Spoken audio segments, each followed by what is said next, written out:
Assalamualaikum warahmatullahi wabarakatuh. Selamat pagi anak-anak hebat. Bagaimana kabar anak hebat di hari ini? Semoga semua dalam keadaan sehat walafiat. Amin. Berjumpa lagi dengan Ibu Valeriana Sevintari.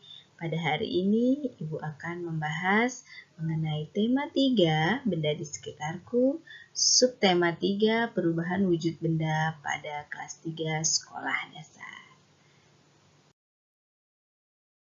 Tema 3, benda di sekitarku, dan subtema 3, perubahan wujud benda ini, kita akan membahas salah satunya adalah satuan.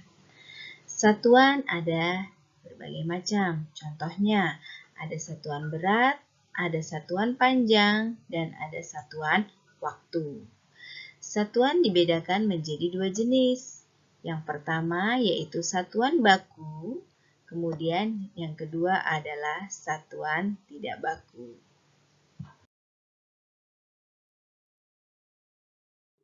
Yang akan kita bahas pada kali ini adalah satuan berat.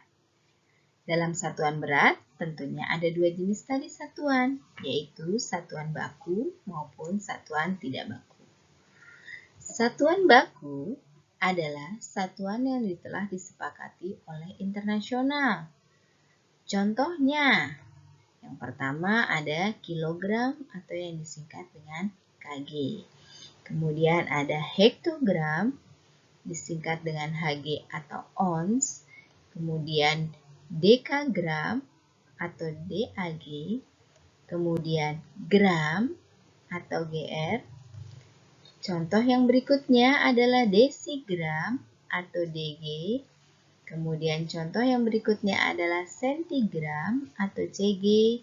Dan terakhir ada miligram atau mg. Inilah contoh satuan baku pada satuan berat. Satuan yang kedua adalah satuan tidak baku. Apa ya satuan tidak baku itu? Satuan tidak baku adalah satuan yang tidak sah dan memiliki satuan yang berbeda-beda. Coba anak hebat, apakah tahu contoh dari satuan tidak baku? Hebat! Ya, contohnya adalah sendok makan. Sendok makan ini memiliki ukuran yang berbeda. Ada sendok berukuran kecil dan ada sendok yang berukuran besar. Contoh keduanya adalah telur. Kemudian contoh yang ketiga adalah gelas.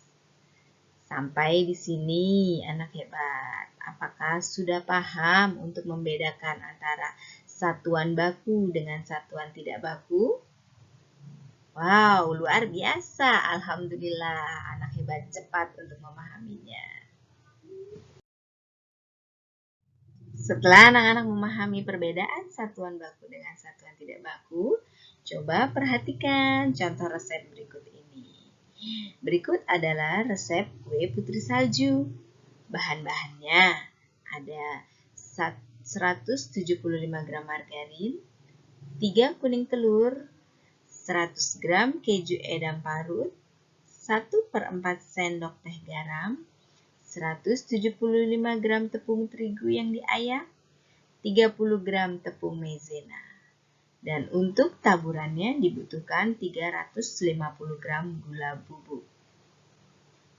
Dari resep kue putri salju ini, yang mana yang termasuk dalam satuan baku? Ya, benar.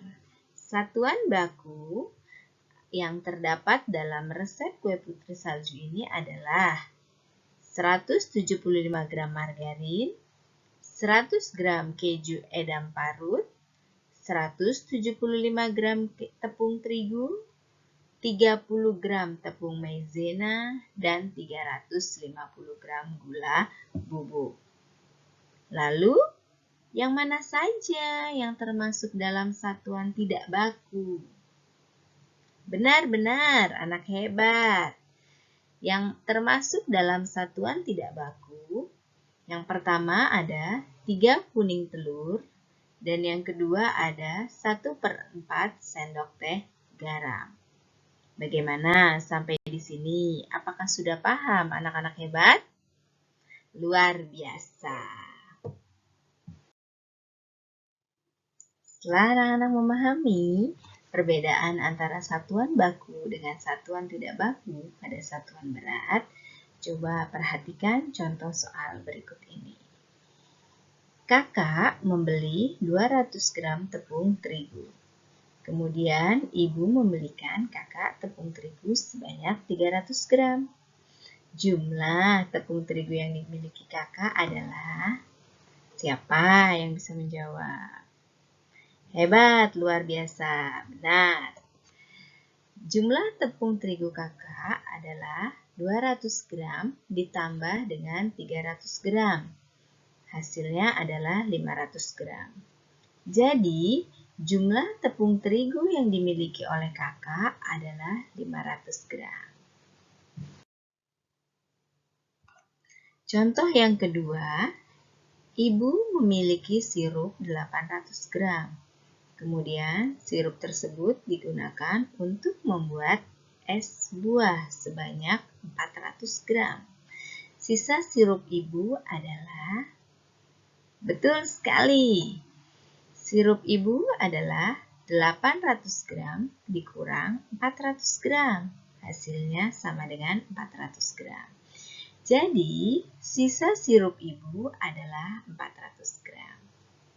Bagaimana anak-anak hebat? Apakah sudah paham untuk materi di hari ini? Luar biasa, hebat. Semua sudah paham. Sekian materi di hari ini. Terima kasih atas perhatian anak-anak hebat setelah menyimak materi di hari ini. Tetap jaga kesehatan, tetap semangat belajar dari rumah. Ibu akhiri dengan wassalamualaikum warahmatullahi wabarakatuh.